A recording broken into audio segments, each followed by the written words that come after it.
malheureusement, les surcharges de travail que j'ai, les engagements que j'ai, ne m'ont pas permis d'être parmi vous. Je le regrette et j'espère quand même que malgré mon absence, moi je ne crois pas à l'absence. Je crois que vraiment, quand on est relié sur une multitude de plans. Il y a le plan matériel, factuel, mais il y a aussi d'autres plans. Et je dirais que les consciences aujourd'hui, je suis beaucoup plus dans ce qu'on appelle une sociologie des consciences qu'une sociologie ordinaire. Dans le sens où le temps est venu, où les consciences doivent se rapprocher, et surtout ces consciences qui sont de plus en plus en aspiration, qui aspirent véritablement à un changement du monde par un changement de paradigme. Parce que le paradigme actuel s'essouffle, arrive à ses limites. Ça a été le paradigme de l'homme démiurge, qui est prométhéen, qui a cru qu'avec les capacités de son cerveau, il allait bouleverser le monde et bouleverser l'histoire. Or, il se trouve qu'il est aujourd'hui dépité, dans le sens où l'histoire non seulement n'a pas évolué positivement, mais au contraire, elle est en train d'évoluer négativement.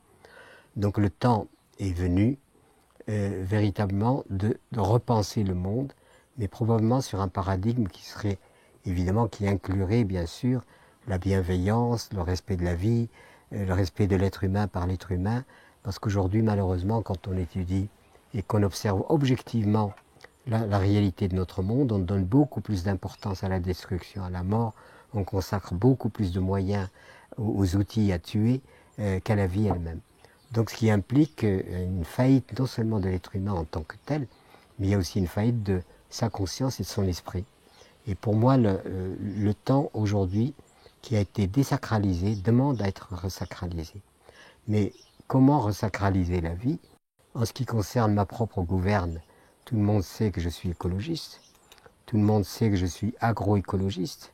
C'est ce que j'entends par l'agroécologie, c'est un moyen de répondre à une question cruciale qui est la faim dans le monde, donc le manque et la détresse qui va jusqu'à la détresse alimentaire, par des moyens qui sont non seulement respectueux de la vie, mais coopèrent avec les forces de la vie, avec l'énergie de la vie, auquel il faut rajouter la détérioration et l'altération que nous faisons des fondements de la vie, que ce soit la terre détruite, polluée, empoisonnée, que ce soit l'eau qui est de moins en moins buvable, qu'on est obligé de purifier, etc., que ce soit l'air, que ce soit tous les éléments aujourd'hui constitutifs de l'ordre initial qui a fait que nous sommes vivants, sont aujourd'hui atteints par l'homme lui-même.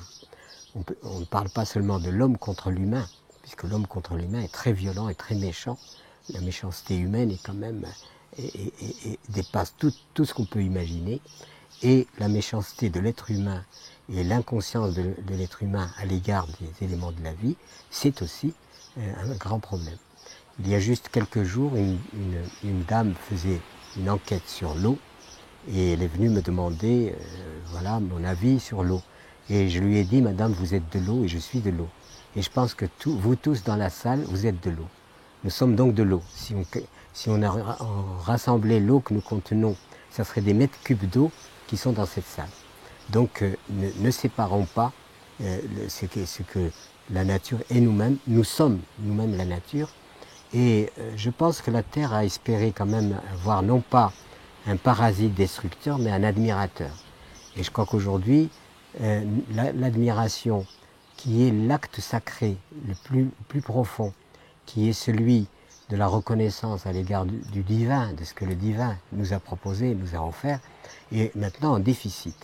On dirait même que les diverses religions dites monothéistes eh bien, ont été quand même assez déficitaires par rapport à cette notion de sacré. Elles proclament toutes que la Terre, l'univers est œuvre de Dieu. Elles devraient être les premiers écologistes, ça devrait être des gens qui proclament haut et fort que la planète est œuvre de Dieu.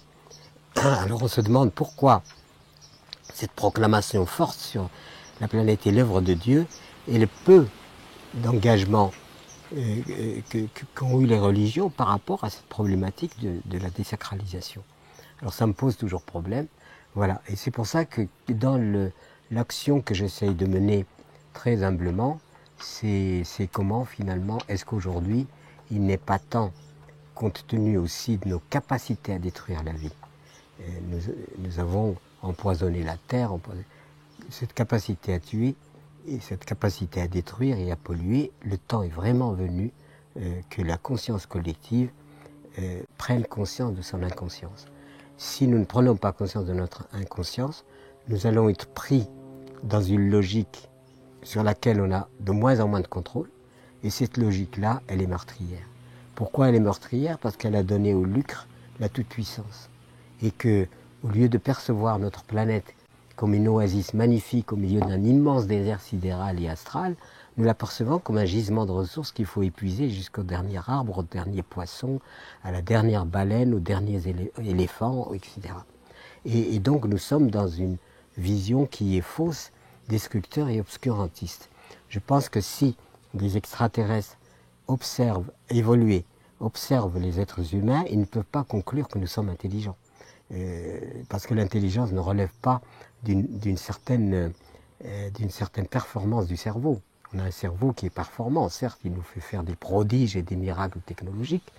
En même temps, il crée la prospérité de certains peuples, mais en même temps, ces peuples qui sont dans la prospérité sont les peuples les plus consommateurs d'anxiolytiques. C'est-à-dire qu'en fait, il y a une détresse intérieure qui est masquée par cette espèce de prodigalité de miracles, de prodiges miraculeux. Et ces prodiges miraculeux ne produisent pas du bonheur. Ils ne produisent surtout pas la joie. Parce que la joie, personne, aucun milliardaire ne peut acheter la joie. Et c'est pourtant ce que nous recherchons tous, plus ou moins clairement. Un milliardaire peut amener tous ses milliards, il ne pourra pas avoir la joie. Il aura du plaisir, il aura un yacht, il y aura des avions privés, il y aura tout ce fatras. Mais la joie réelle, c'est-à-dire celle qui est d'essence sacrée, qui nous relie justement à la joie universelle et au divin, celle-là, elle devient une denrée extrêmement rare. Donc ce qui fait que l'humanité est invitée aujourd'hui à un nouveau paradigme, à quelque chose, je dis très souvent d'ailleurs dans mes conférences, à la fin de mes conférences, j'évoque une histoire un petit peu que je répète, mais qui est pour moi extrêmement significatif. Un jour, j'avais un ami, on avait coupé du bois, on était tranquille dans le bois en train de couper du bois, il n'y avait pas de tronçonneuse, rien du tout. Et puis, la fin de la journée arrive avec un beau un coucher du soleil absolument merveilleux de cette chose que la vie nous offre. Et le soleil rouge qui descend à l'horizon, et sur ce panorama magnifique, il y avait un arbre dénudé, parce que c'était l'automne très avancé, et qui faisait une fresque, mais splendide. Et j'étais en extase devant cette vision-là. Et complètement en extase. Et mon ami se demande pourquoi je suis silencieux. Il s'approche de moi, je le prends par la main, et je lui dis « Regarde !» Il me dit « Il y a au moins 10 stères. » Donc, voilà où nous en sommes. Et même, je dirais, l'écologie, elle a perdu la joie.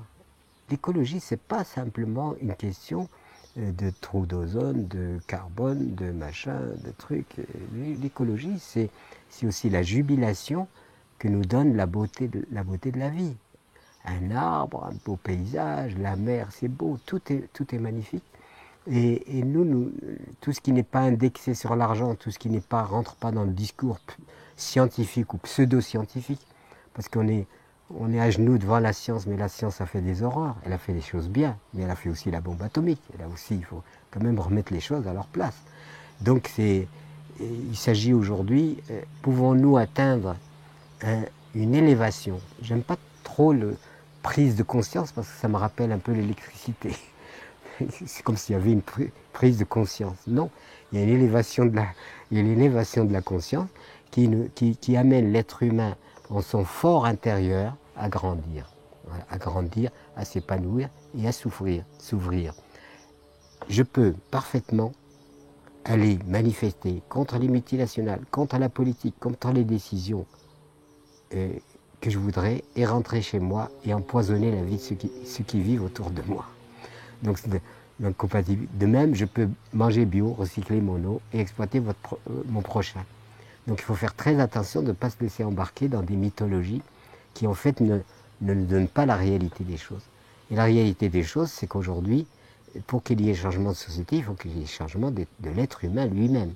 Et s'il n'y a pas changement de chacun de nous, et ça ne nous dédouane pas de notre changement personnel. Parce que sinon, on dit les autres doivent changer. Non, je dois changer. Et le changement global de la société, je pense, doit passer aussi par l'élément décisif dans la destinée humaine, c'est l'éducation des enfants. Et il faut absolument arrêter d'éduquer les enfants dans la compétitivité, dans le meilleur, le moins bon, etc. C'est stupide. On angoisse et puis on prépare l'enfant à devenir un adulte méchant, un adulte compétitif, au lieu de parler de coopération et de solidarité. Le deuxième élément qui, à mon avis, est une énorme défaillance de l'humanité, c'est la subordination universelle de la femme, du féminin et de la femme. Pourquoi, diable, faut-il qu'il y ait un élément qui domine l'autre? Comment faut-il? Pourquoi est-ce que le masculin devrait à tout prix dominer le féminin? Et ça, c'est une énorme défaillance, puisqu'il s'agit quand même de deux principes qui sont les principes complémentaires auxquels nous devons la vie. Donc pourquoi ce déséquilibre? Pourquoi ce rapport que nous avons avec la nature, où finalement, au lieu de la percevoir comme une mère dont on doit prendre soin, en même temps une fille, par rapport à la terre, il y a une triple position. La première position, c'est qu'elle est ma fille, je la soigne, et elle me nourrit, elle devient ma mère. Et puis c'est quelque part mon amante aussi, parce qu'il y a quelque chose dans la relation qui est très puissant. Et ce lien à la terre que les primitifs ont compris. Il n'y a qu'à lire le discours du chef indien Seattle pour se rendre compte combien c'est beau et combien c'est de la théologie, de la haute théologie. On demande acheter le territoire et dit le territoire ne m'appartient pas, c'est moi qui appartiens au territoire. C'est quand même une réalité puisque nous ne sommes qu'éphémères dans cette réalité-là. Voilà quelque chose de vrai et de juste. Voilà. Et toutes ces choses-là nous amènent évidemment aujourd'hui à imaginer non pas d'une façon restreinte, parce que l'Occident a tendance en fait à ne considérer comme problématique que ce qui concerne l'Occident. Et il y a la planète tout entière. Et dans les mesures que nous faisons, il y a à peu près 1/5 de la population planétaire qui consomme les 4/5 des ressources. C'est-à-dire qu'il y a une inéquité terrible, absolument terrible. Et après, on se plaint de l'envahissement des peuples qui viennent nous envahir, etc. S'il n'y a pas de justice, d'équité, si on n'aide pas les gens à vivre chez eux dignement, il ne faut pas s'étonner après que ces gens-là cherchent à vivre, à survivre. Et c'est l'envahissement. Et c'est tout à fait d'actualité. Et qu'aujourd'hui, s'il n'y a pas la paix, s'il n'y a pas une assistance et une aide à vivre des populations, il ne faut pas s'étonner que ça puisse devenir une déflagration. Et les pays comme la France personne ne peut garantir aujourd'hui ce que sera la France dans 10 ans. Personne, absolument personne. On voit bien la dégradation en Espagne, la Grèce. Donc il y a des altérations très fortes qui préparent quelquefois des violences inouïes. Il ne faut pas l'oublier. Donc aujourd'hui, moi je prône la sobriété, dans le sens où la puissance de la modération. Voilà, je suis en train de réfléchir un peu sur la puissance de la modération. J'ai publié donc au titre de témoignage la sobriété heureuse que nous nous sommes appliqués dans notre propre existence, Michel et moi et notre famille. Et je pensais que cette approche-là, publiée par Actes Sud, etc., et on me dit, ce sera dans la rubrique essai. Et dans la rubrique essai, quand on arrive à 3000 exemplaires, c'est déjà pas 1000, 4000, c'est carrément miraculeux. Et j'en suis à 300 000, au jour d'aujourd'hui. Au jour d'aujourd'hui, donc 300 000.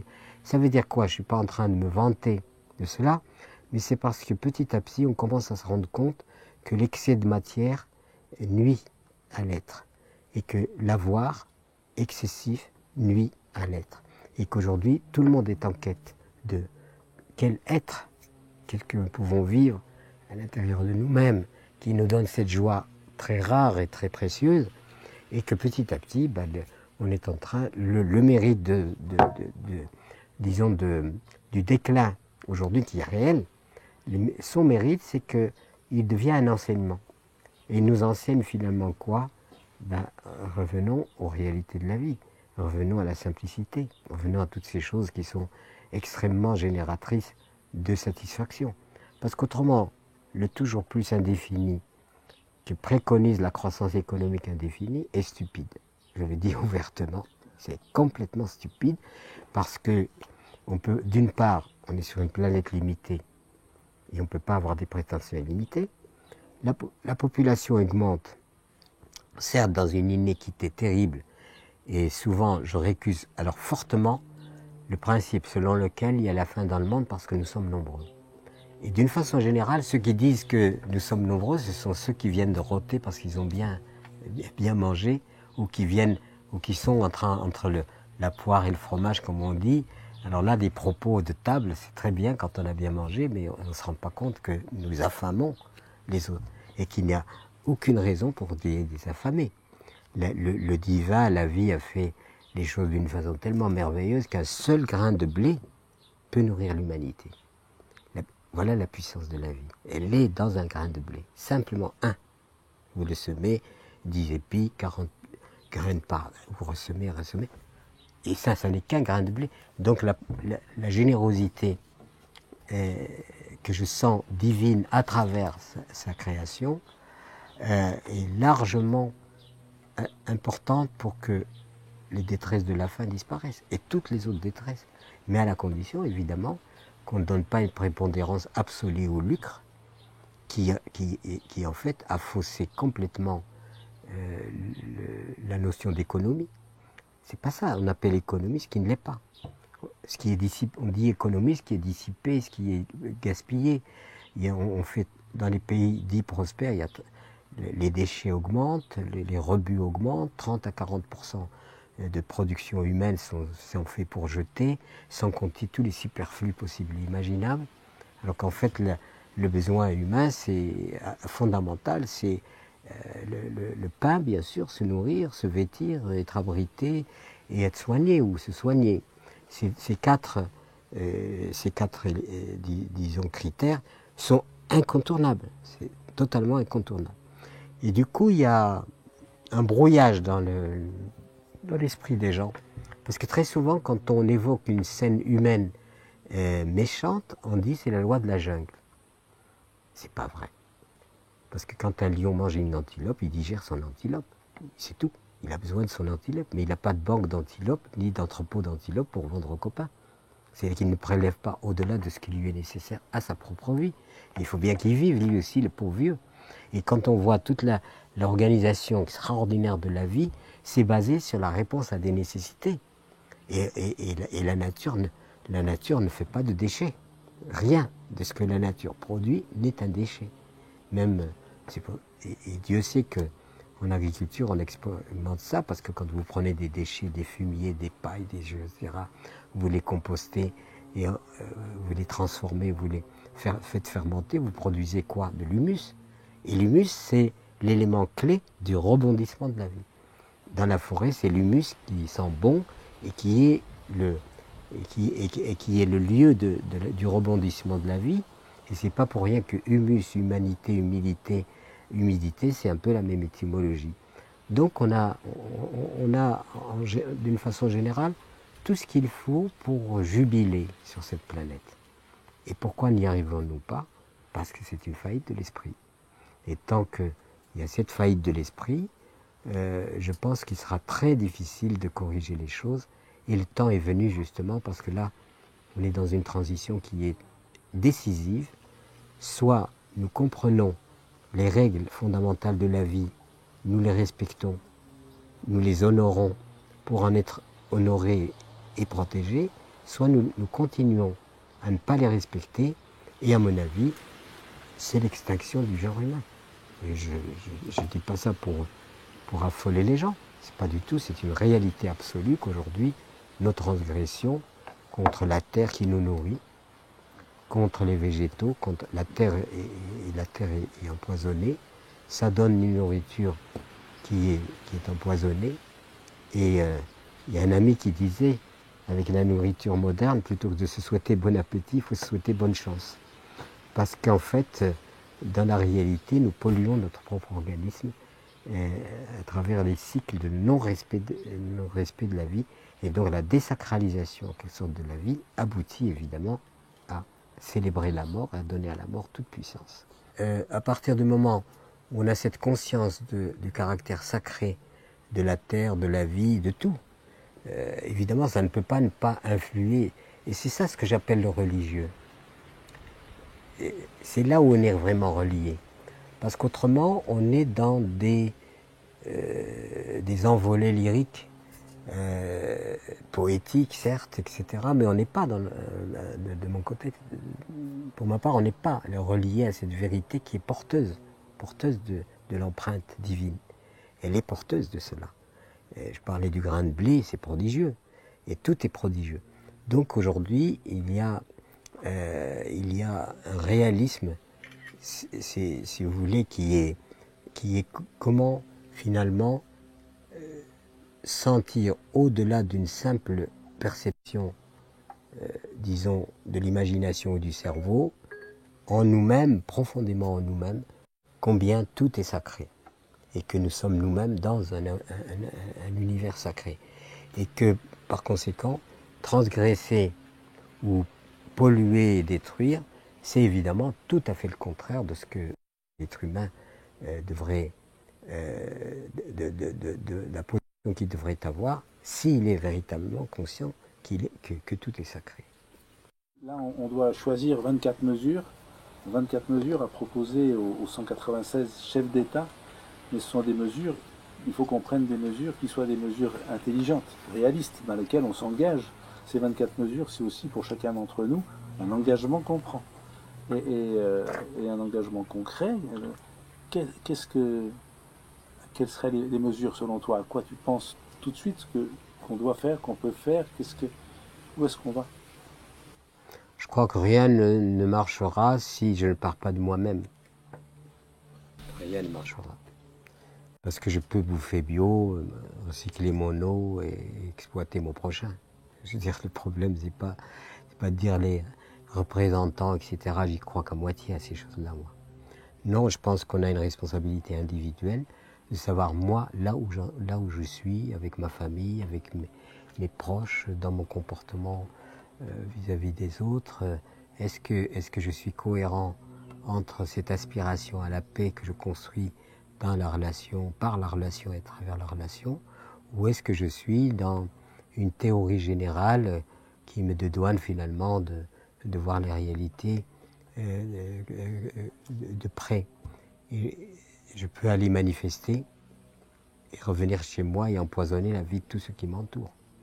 Donc le problème aujourd'hui, c'est moi, est-ce que je suis conscient qu'il faut que je change pour que le monde change? C'est pour ça qu'on avait proposé notamment cette histoire du colibri. Voilà. Le colibri, c'est celui qui a dérangé les choses et qui doit ranger les choses. Ce qui fait que cette histoire de colibri rentre profondément dans la responsabilisation de l'individu à l'égard de lui-même et à l'égard de l'histoire. Alors, elle décrit véritablement une approche par le plus simple. Et plutôt que de dire « je n'y peux rien, le monde est comme ça », je dis je vais faire ce que je peux, même si c'est tout petit, mais je le fais et je suis cohérent avec moi-même. C'est pour ça qu'on a lancé le colibri, qui est né d'une légende qui dit qu'un jour il y a eu un grand incendie de forêt. Tous les animaux atterrés, découragés, ne savaient pas que faire. Par contre, ce petit colibri, lui, il s'active. Il va aller prendre quelques gouttes d'eau dans son bec, il les jette sur le feu et il s'active. Et puis à un moment, le tatou, qui l'observe depuis un bon moment, voit le côté dérisoire et dit « Colibri, tu penses tout de même pas que c'est avec ces quelques gouttes d'eau que tu vas éteindre le feu. Et le colibri le regarde droit dans les yeux en lui disant « Je sais, mais je fais ma part ». Voilà. Et ça, c'est prodigieux. Faire sa part. Parce que sinon, on est constamment... La responsabilité, on la cherche toujours ailleurs et ailleurs et on ne fait rien soi-même. Voilà. Et on se dédouane soi-même de ce qu'il faut faire.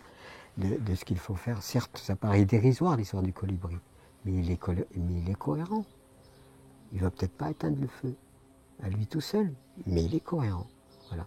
Et je crois qu'aujourd'hui, ce qui manque beaucoup, c'est cette espèce de cohérence entre ce que nous pensons, nos aspirations par rapport à nos actes.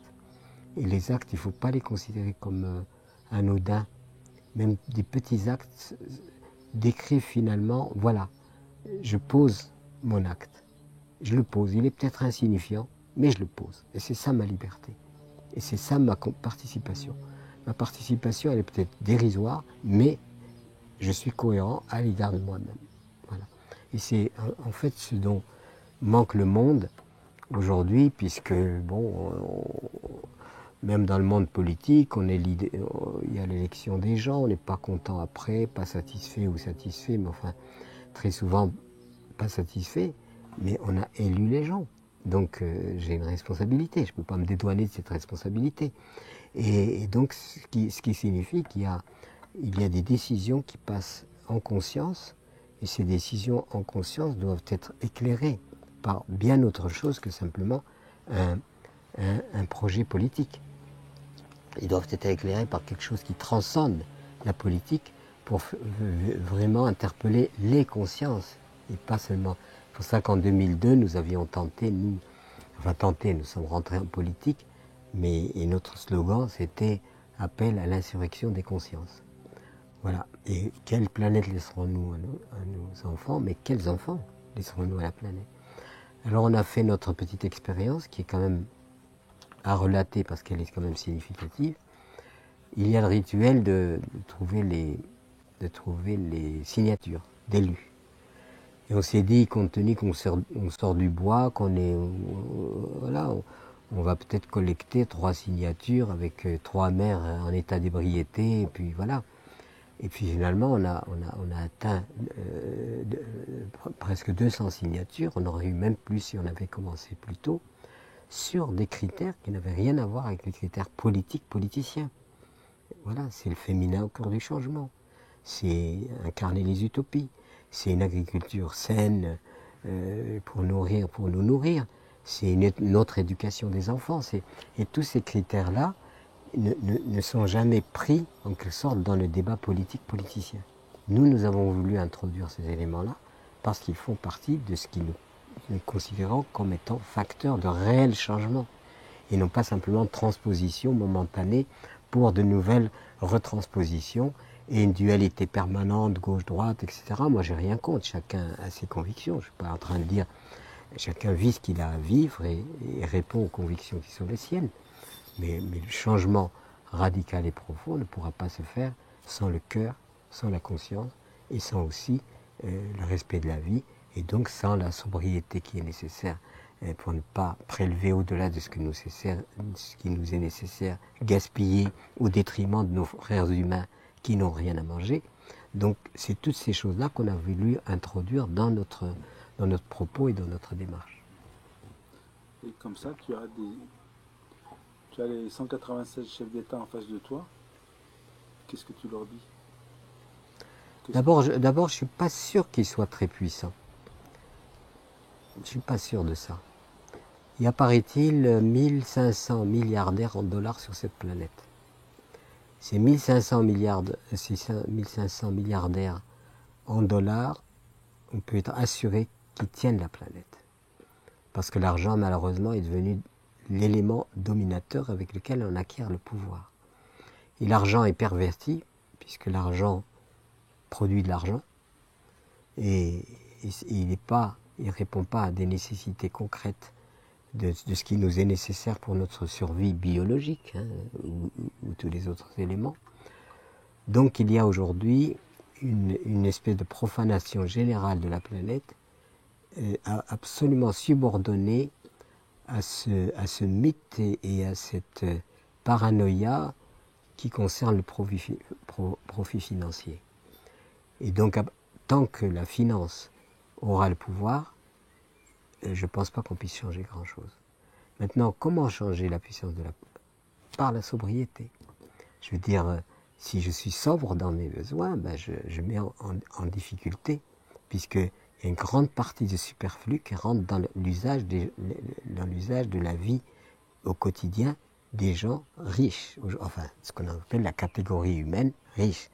Dans la catégorie humaine riche, eh ben, il y a ce qui est absolument indispensable à la vie, qui n'est même pas résolu pour tout le monde, parce qu'il y a aussi des jeunes ou des moins jeunes qui sont désolés parce qu'ils n'ont pas d'argent, parce qu'ils sont devenus mendiants, etc. Donc ça, c'est une approche extrêmement importante, mais à la condition que ça ne soit pas comme je l'ai évoqué, dans l'argent, produit de l'argent, qui produit de l'argent, etc., etc. Ça, c'est toute une fausse manœuvre. Si on revient à l'essentiel, ben on se rendra compte qu'on a largement de quoi répondre aux besoins globaux du genre humain. Je ne suis pas pour autant pour une prolifération indéfinie du genre humain. Pas du tout ça. Pas dire voilà, multiplions-nous, c'est pas ça. Mais dans l'état actuel des choses, où vous avez 1/5 de la population du monde qui disons, capitalise les 4/5 des ressources produites sur la planète par spoliation organisée, ben on ne peut pas dire qu'on soit dans la justice. Et c'est là où il y a une exigence morale et éthique, où nous sommes interpellés au plus profond de nos âmes pour dire comment corriger cette chose-là, de façon à ce que des enfants ne naissent pas pour mourir de faim, ou de mourir de maladie, ou mourir de tous ces fléaux qui malheureusement affligent le genre humain. Voilà, c'est là que se pose le vrai problème, il est là. Il est là, et tant qu'il n'est pas résolu là, je ne crois pas qu'il puisse être résolu ailleurs. Voilà. C'est cette conscience. Est-ce que tu crois à la force de la méditation et de la prière?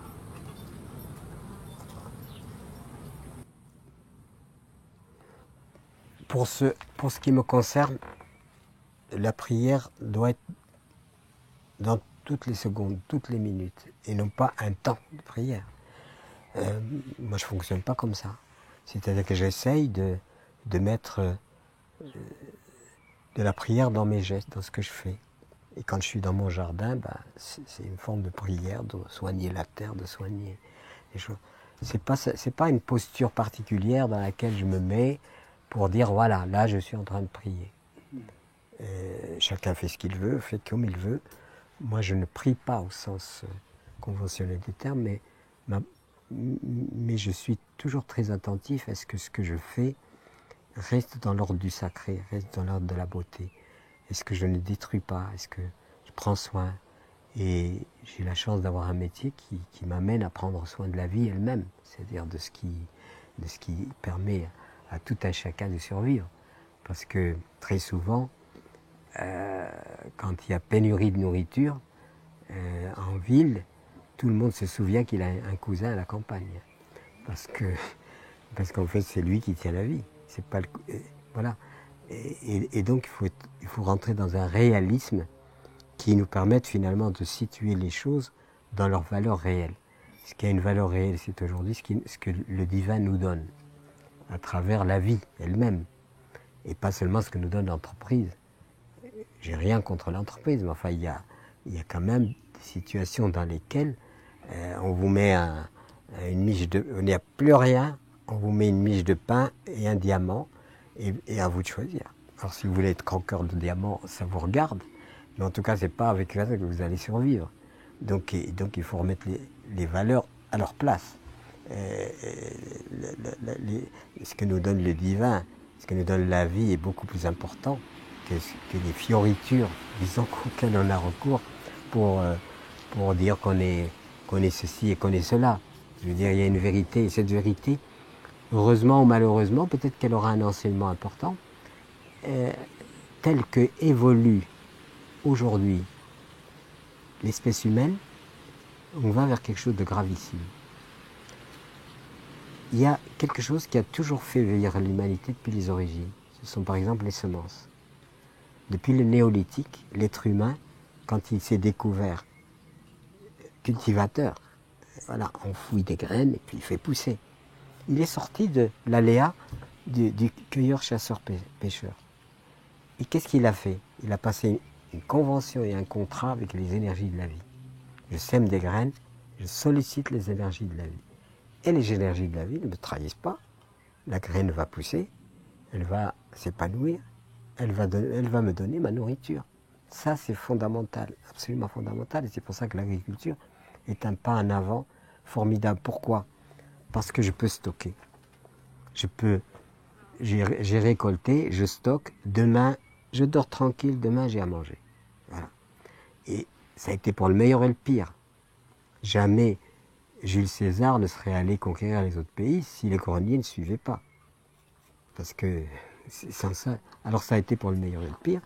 Ça a été aussi pour la dévastation de l'agriculture. Elle a été magnifique en termes de le défrichage excessif des terres, etc., pour stocker de plus en plus, etc., ont contribué à la détérioration de l'espace. À la fois l'agriculture et à la fois le pastoralisme ont été responsables d'énormes dégradations sur la surface de la terre, notamment dans les zones orientales, etc., déboisement, troupeaux, le feu, etc., a amené quand même une contribution négative extrêmement forte. Et en même temps, c'est ce qui a permis aussi à l'humanité de n'être pas toujours... Le grenier a été l'élément sécurisant qui a permis à l'humanité aussi d'aller vers la culture. Parce qu'une fois que j'ai l'esprit tranquille par rapport à ma nourriture, je peux vaquer à autre chose. Voilà. Seulement, ça a été pour le meilleur et le pire. Et le grand problème, c'est que voilà. Et quand on arrive à l'époque moderne, l'agriculture, c'est de la chimie. Hein. C'est des semences sélectionnées de plus en plus difficiles à acquérir, qui deviennent des monopoles de firmes qui les fabriquent. Et les OGM qui sont une horreur absolue. Et petit à petit, qu'est-ce qu'on est en train de faire insidieusement? C'est de confisquer à l'humanité les capacités de se nourrir par elle-même. C'est vraiment le scénario qui est en route aujourd'hui, par l'absence des semences ou par leur transformation. Donc c'est pour ça qu'il est indispensable de comprendre cette problématique-là, notamment celle des semences. Elle est gravissime, elle est centrale. Le jour où il n'y a plus de semences, où il y a des OGM, etc., ça sera une vraie catastrophe pour l'humanité. Donc, et cela, qui en est conscient? Pas beaucoup de monde finalement. Alors nous, on essaye de faire prendre conscience. Nous sommes des gens de terrain, nous ne sommes pas dans les théories générales, nous sommes et dans les grandes proclamations, le lyrisme dans lequel se trouve aujourd'hui l'humanité. Nous sommes dans le réalisme, et ce réalisme-là, il est dangereux. Il est dangereux de laisser aujourd'hui des semences disparaître. Très très dangereux, à la fois pour nous, et on commet un crime contre les générations futures. Parce qu'on va leur laisser le vide, on va leur laisser la pénurie. Est-ce que nous sommes conscients de cela? Et ça, il ne suffit pas des incantations spirituelles. Je regrette de le dire. Mais ce n'est pas ça qui va changer les choses. Les incantations, faisons des incantations si ça nous fait plaisir. Mais il faut être aussi dans la réalité du monde tel qu'il est. Et c'est ce qui nous est demandé en termes d'être humain témoin, réellement témoin, debout et responsable. C'est de prendre soin de la vie. Et si nous ne prenons pas soin de la vie, alors à quoi ça a servi de mettre des enfants au monde? Si quand ils arrivent, eux, à leur tour pour vivre, ils trouvent un désert alimentaire, un désert de plus de semences, des terres mortes parce qu'on les a tellement droguées, etc. Et une eau polluée, un air pollué, etc. Est-ce que c'est vraiment notre mission? Voilà. Ça, chacun peut s'interroger là-dessus. Moi, ma réponse, elle est claire. Elle est totalement claire. Nous sommes en faute grave quand nous ne prenons pas soin de la vie qui garantit la vie, non seulement la nôtre, mais celle des générations futures. Et si on ne pense pas aux générations futures, il y a quelque chose de criminel dans notre comportement. Mais est-ce que les pouvoirs aujourd'hui sont capables de prendre des résolutions fortes, fortes, fortes, fortes, fortes? L'humanité est en perdition. Ce n'est plus le moment de continuer à gloser. C'est le moment de vraiment de prendre des résolutions fortes pour que l'humanité ne disparaisse pas. Parce que dans sa réalité, aujourd'hui, on voit très bien que l'humanité est en... Même notre nourriture, elle est tellement galvaudée, elle est tellement polluée qu'un ami qui disait, avec cette nourriture-là, plutôt que de se souhaiter bon appétit, il faut se souhaiter bonne chance. Parce qu'en fait, nous mettons des nuisances en nous-mêmes. Ces nuisances que nous avons infligées à la terre elle-même. Parce que la terre qui nous nourrit, la terre-mère, celle des peuples premiers qui étaient honorés, etc. Ben, cette terre, on la pollue, on la détruit. Notre eau, on la pollue, etc. Et tout ce qui nous concerne en fait la vie est dégradé. Donc, ce qui veut dire que c'est en dégradant les éléments qui entretiennent notre vie, nous dégradons notre propre vie. Et il est reconnu aujourd'hui que certaines pathologies sont en croissance continue. Pourquoi? Parce que les transgressions concernant ce qui nous relie à la vie et ce qui garantit notre pérennité et notre survie sont désorganisées et sont donc devenues dangereux. Ce qui doit en fait entretenir la vie produit de la mort. Quand on maltraite la terre et qu'on la pollue, elle est censée nous nourrir, mais en fait, nous sommes en train de la dégrader. C'est-à-dire que nous sommes en train de servir beaucoup plus la mort que la vie en tuant la terre. C'est une chose qu'un enfant peut comprendre. Et le problème aujourd'hui, c'est que ces choses absolument fondamentales ne sont pas comprises, jusqu'à ce qu'on arrive à si rien n'est fait, s'il n'y a pas un nouvel esprit, c'est là où la spiritualité doit aider, dans le sens rendons hommage au divin à travers ce qu'il nous a donné. Mais c'est pas le tout de rendre hommage et puis de laisser dégrader. C'est une contradiction totale. Donc c'est pour ça que je dirais que moi, le religieux, il faut maintenant de plus en plus cet esprit de type dit religieux puisse s'incarner dans la matière et prendre en compte la matière. Si on ne prend pas en compte la matière, je crois qu'on risque d'être dans un plan spirituel, certes élevé, enfin ce qu'on voudra, et dans une réalité terrestre qui, elle, n'a pas été comprise et n'a pas été prise en compte, n'a pas été honorée, et qui aboutirait finalement à l'extinction d'espèces. Je reviens juste à la question, est-ce que pour toi, 30 millions de personnes ensemble qui pensent à une chose, est-ce que ça a un pouvoir? Qui prient Je n'en sais rien parce que c'est le domaine, probablement que les intentions, si les intentions sont concentrées, peut-être que ça produit quelque chose. Maintenant, d'une part, je n'en suis pas sûr. Deuxièmement, c'est pas improbable. Et troisièmement, bon, qu'est-ce que ça produit réellement? Je ne sais pas. Tout à l'heure, tu parlais de masse critique. Oui. À partir du moment où il y a tant de millions de personnes qui pensent à la même chose, c'est une masse critique, quelque part. Oui. Qui peut aussi générer des événements, qui peut générer des réactions. Oui. Grâce à cette masse critique, de jouer sur le nombre. Oui, le nombre n'est pas anodin. C'est-à-dire qu'en fait, le nombre, évidemment, détermine ne serait-ce que des choses très concrètes comme le suffrage universel, bien entendu. Avec le suffrage universel, le fait qu'il m'ait donné la possibilité de choix, j'influe sur la société. C'est pour ça que je ne peux pas incriminer le politique, puisque le politique, c'est moi qui l'ai élu. Donc si j'ai à me plaindre, je dois me plaindre aussi de mon choix. Même si mon choix a été honnête. J'ai essayé d'être... Donc c'est pour ça que l'histoire des masses, peut-être qu'existe-t-il quelque chose, on le dit, on dit qu'il y a des possibilités que quand des consciences se concentrent en grand nombre, ça produit quelque chose. Alors là, on rentre peut-être dans tout l'espace quantique, c'est-à-dire qui n'est pas objectif. Pourquoi, par exemple, il y a quelques jours, j'ai été soigné par une personne à distance. Et vraiment, elle m'a soigné, réellement, à distance. voilà, par téléphone, c'est tout. Et je me suis senti bien le lendemain, etc. etc. Donc il y a quelque chose qui se joue dans, dans le non tangible, qui est du tangible mais subtil, en fait. Il se joue quelque chose dans ce monde non tangible. Et peut-être que l'intention et la psyché humaine peut effectivement provoquer quelque chose qui est de l'ordre de l'intangible, mais qui n'est pas moins une réalité objective. C'est tout à fait possible. Moi, je ne renie pas ça. De même l'homéopathie. Hein, plus je dilue, plus je donne force. C'est étonnant.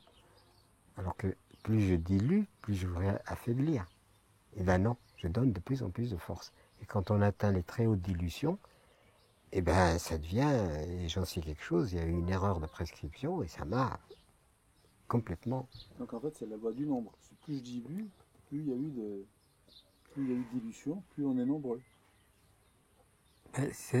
C'est-à-dire, il y a un phénomène que moi je ne peux pas comprendre, c'est effectivement, est-ce que les consciences sont cloisonnées ou est-ce qu'il y a une sociologie des consciences qui sont reliées?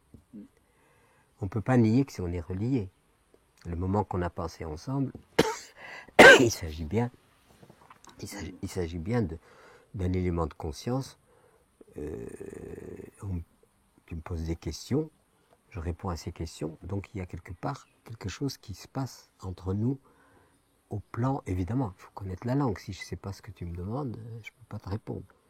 Mais à partir du moment où nous sommes convenus d'un même code linguistique que tu sais émettre et que je sais recevoir, il est incontestable que ça crée quelque chose, ça provoque en tout cas quelque chose qui peut être le meilleur ou le pire.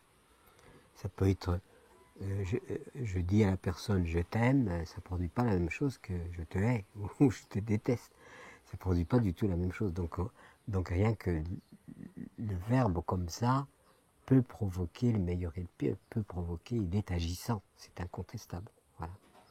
Et après, c'est veiller à ce que, qu'est-ce que j'aimais en tant que tel. Et c'est pour ça que la sociologie humaine est très délicate, parce que selon les émissions que j'ai, même invisibles, c'est pas forcément vérifié. Ça passe peut-être dans d'autres sphères subtiles sur lesquelles je n'ai pas prise et que je ne comprends pas forcément. Mais ça existe. Dans tous les cas de figure, s'il y a des millions de personnes qui entendent la même chose, c'est des millions de consciences qui vont s'éveiller, qui vont réagir, qui vont produire. Alors, quand on émet quelque chose, on peut créer aussi ceux qui sont d'accord et ceux qui ne sont pas d'accord. C'est pas forcément parce qu'on émet quelque chose que tout le monde est d'accord. Bien sûr. Il peut y avoir des désaccords et ces désaccords peuvent aboutir même à des résultats qui peuvent être négatifs par rapport à ce qu'on a voulu. Qu'est-ce que c'est que les religions? Ce sont des dogmes. Pourtant, on parle du même et seul Dieu, en tout cas dans le monothéisme. Et pourtant, pourquoi l'interprétation? On est tous d'accord, Dieu transcendant, unique, masculin. Bon, ce qui me gêne beaucoup, parce qu'il peut être masculin, féminin, c'est pas que masculin. Donc cette espèce de truc issu du patriarcat qui a imposé un Dieu masculin, c'est très arbitraire. Voilà. Alors on essaye après de compenser par la Vierge Marie, on essaye de faire rentrer quand même un peu de féminin dans la phénoménologie. Mais pourquoi Dieu ne serait pas masculin-féminin? Voilà. Et donc, et puis ensuite, quand on remonte dans l'histoire, qu'est-ce qui nous a fichu dans un bazar pareil? C'est Ève qui a croqué la pomme. Et quelle idée elle a eue de croquer cette pomme? Et c'est une femme, c'est pas un homme. Adam était en fait victime de Ève qui a croqué la pomme.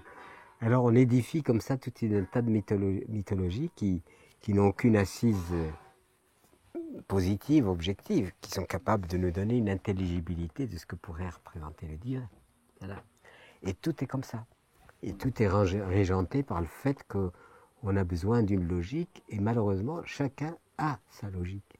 Le musulman a la sienne, le chrétien a la sienne, voilà, l'hébraïque a la sienne, et pourtant tout le monde se réclame de la même source. Sauf que cette même source divise. Voilà. Et ça, c'est toujours le problème de l'humain dans son incohérence totale, parce que moi, mon point de vue, c'est que c'est la peur qui génère tout ça. Je peux plagier Jésus, on disait « aimez-vous les uns les autres ». Il n'y a pas mieux, il n'y a pas plus grand, plus beau, mais à la condition que ça soit dans l'authenticité et non pas dans le faux semblant. Il ne s'agit pas de la chose, et je ne fais pas du tout de caricature, où deux personnes se rencontrent, un homme et une femme, je vivrai avec toi jusqu'à la fin de mes jours, et ça finit au tribunal qui garde les enfants. Je veux dire, il faut aussi être très cohérent dans ce qu'on entend par l'amour. L'amour ne peut pas engendrer la haine. C'est comme si on demandait à un lapin de faire une poule. C'est absolument impossible que l'amour puisse engendrer autre chose que de l'amour. Et on est pourtant dans des arrangements avec ce qu'on entend par l'amour et toutes les ambiguïtés que nous portons depuis des siècles, qui sont issues justement de notre peur primale, notre peur fondamentale. Est-ce que la fraternité est la solution à tout? Disons que là aussi, il faut faire attention, parce que il peut y avoir la fraternité, qui est issue d'une conscience inouïe et large que l'humanité est une et indivisible, que cette planète est magnifique, une oasis commune, un don magnifique du divin, extraordinaire. Ça, c'est ce qui transcende. Mais quand on dit fraternité, il y a des fraternités. Il n'y a pas une fraternité. Or, l'objectif, c'est d'avoir une seule fraternité. La fraternité fondamentale, qui ne fait pas des clans et des divisions spirituelles, etc., où on est fraternel avec les uns, pas fraternel du tout avec les autres. Donc la fraternité est une chose magnifique, mais à la condition qu'elle ait une résonance universelle, et pas une résonance, disons, fragmentée, basée sur un dogme ou un précepte ou un credo particulier qui est opposé au précepte et au dogme de credo du voisin. Donc la fraternité, c'est magnifique, mais à la condition qu'elle soit d'essence universelle et non pas d'essence clanique ou tribale. C'est que c'est finalement ce que l'être humain peut avoir de plus beau, c'est cet amour. Moi, je trouve que cette personne appelée Jésus, moi je suis plus ni catholique ni protestant ni rien du tout ça peu importe, chacun vit ce qu'il a à vivre. Mais je crois que cette parole fondamentale qui se résume à l'amour, l'amour, l'amour toujours, et même vos ennemis, mais c'est le cœur même pour moi c'est la vérité absolue. Voilà. Si on arrive à cet amour-là, parce que si on revient avec nos interprétations, nos théologies, nos églises, nos machins et nos trucs, c'est de nouveau la bagarre. Et c'est pas du tout ce qui a été demandé. L'amour, c'est tout. Il y a pas, Jésus n'a pas dit telle église ou telle a raison, l'autre n'a pas raison, etc. C'est ça qui est prodigieux, mais je situe même dans un contexte social. Voilà un homme ou un fils de Dieu, peu importe le genre, Trublion, qui remet en question le pouvoir hégémonique du pouvoir spirituel, de la caste des spirituels qui impose à tout le monde les trucs, dans un contexte où la Palestine, où il était occupé par les Romains, donc occupé par des mécréants, contre lesquels on était impuissant, parce qu'ils étaient tellement puissants qu'on ne pouvait pas les virer comme ça, c'était pas ça. Et donc, c'est cet homme qui dit, mais c'est pas ça l'important. Il dit, mais montrez-moi une pièce, l'effigie, est-ce qu'on doit adorer César, etc. Rendez à César ce qui est à César, c'est tout. L'effigie, c'est tout simple, il n'y a rien d'autre. Ensuite, on arrive au plan où évidemment, on fomente contre lui des tas d'accusations qui sont en fait Il remet en question finalement quoi? L'autorité religieuse, telle qu'elle était structurée. C'est ça qu'il remet en question. Alors on est prêt, on est bien enquiquiné. Comment supprimer ce type-là sans que la foule nous lynche, le problème? Ah ben on va demander à Ponce Pilate de résoudre le problème. Ponce Pilate, on lui dit, qu'est-ce qu'on lui dit? On lui dit, ce type-là, attention, il faut faire attention, parce que sinon il est en train de remettre l'autorité romaine en question. Mais il a dit, rendez à César ce qui est à César. Il n'est pas sur ce plan-là de l'occupation du territoire. Il est sur toute autre chose que l'occupation du territoire. Et donc, Ponce Pilate, on lui dit, si tu ne le condamnes pas, on va en référer à Rome, à l'empereur, et tu vas avoir des problèmes. Et il dit, bon, moi, je n'ai rien à lui reprocher à ce type-là, mais je suis obligé de le condamner. Donc, voilà, je le condamne, mais je me lave les mains. Je suis innocent quelque part de sa condamnation, puisque vous voulez qu'il soit condamné, je le condamne, mais sachez que moi, je ne m'implique pas dans cette condamnation. C'est ça, me laver les mains, c'est-à-dire, voilà, si vous le demandez, je le fais, parce que sinon je risque peut-être mon poste ou je ne sais pas quoi, je le fais. Et c'est prodigieux quand c'est remis dans l'histoire réelle, transposable à toute époque. Toute époque. Pouvoir, contre-pouvoir, machin et truc. Et en filigrane, la chose fondamentale qui est à appliquer, l'amour. Aimer, aimer, aimer, aimer. Et aimer, bien sûr, mais pas seulement les humains et la création de Dieu. On revient à ce qu'on disait tout à l'heure. Ben, respectons la vie, les oiseaux, respectons les arbres, respectons ce que le divin nous a donné au lieu de profaner. Et on revient à l'élément fondamental, il n'y a que l'amour authentique qui peut modifier l'histoire humaine. Rien d'autre ne peut la modifier. Parce que sinon on prend parti pour un tel, on aime une chose, on aime une chose contre l'autre, et l'humanité ne se sort pas de ce dilemme de dualité permanente. L'amour inconditionnel. Absolument. Mais c'est pas je t'aime à la condition que, etc.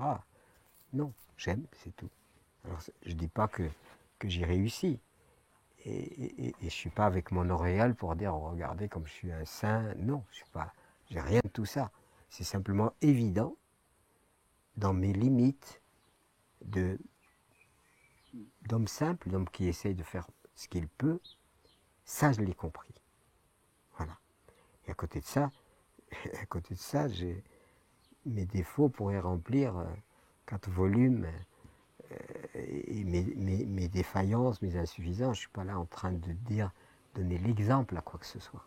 Mais c'est de dire, voilà, il y a une réalité qui est là. Celle-là, j'y adhère complètement parce que je suis convaincu que c'est elle qui peut changer les choses. Et en même temps, ben, je fais ce que je peux là où je peux. Voilà. Mais pour moi, c'est une évidence. Christiane Singer, elle disait si on aime contre rien, mais qu'on aime tout court, oui. En fait, on attire l'amour. Et l'amour, ensuite, envahit tous les lieux, etc. À condition de ne rien attendre de l'amour. Ben, c'est-à-dire que si c'est de l'amour au business, je t'aime mais il faut que tu m'aimes, je t'aime parce que ceci, pour cela, c'est plus de l'amour. L'amour est effectivement inconditionnel. Il est amour, c'est tout. Et c'est pour ça que c'est pas quelque chose que... Je ne pense pas que nous puissions émettre cela. Nous pouvons servir de canal à cela. Mais cela préexiste à nous. Parce que ce serait prétentieux de dire je suis la source de l'amour. Non, je ne suis pas la source de l'amour. Par contre, je suis celui qui canalise en quelque sorte cette puissance de l'amour qui vient de l'univers, qui vient du divin. Et je suis simplement le canal, avec mes limites. Voilà. Mais je suis pas le générateur, si on peut dire. Celui qui génère cela. Je suis celui qui a compris, qui accueille et qui essaie de transmettre tant bien que mal avec ses limites. Canal d'amour, c'est joli. Voilà. Mais canal, pas source. Source, il ne faut pas se faire d'illusions, on n'est pas source de ça. Voilà, enfin c'est mon point de vue. Maintenant, chacun a le sien. Je veux dire, je ne suis pas là pour prêcher, pour dire j'ai la vérité. Mais de cela, je suis profondément convaincu que c'est ça qui changera le sort de l'humanité. Ça ne changera pas autrement. Peut-être des Canada.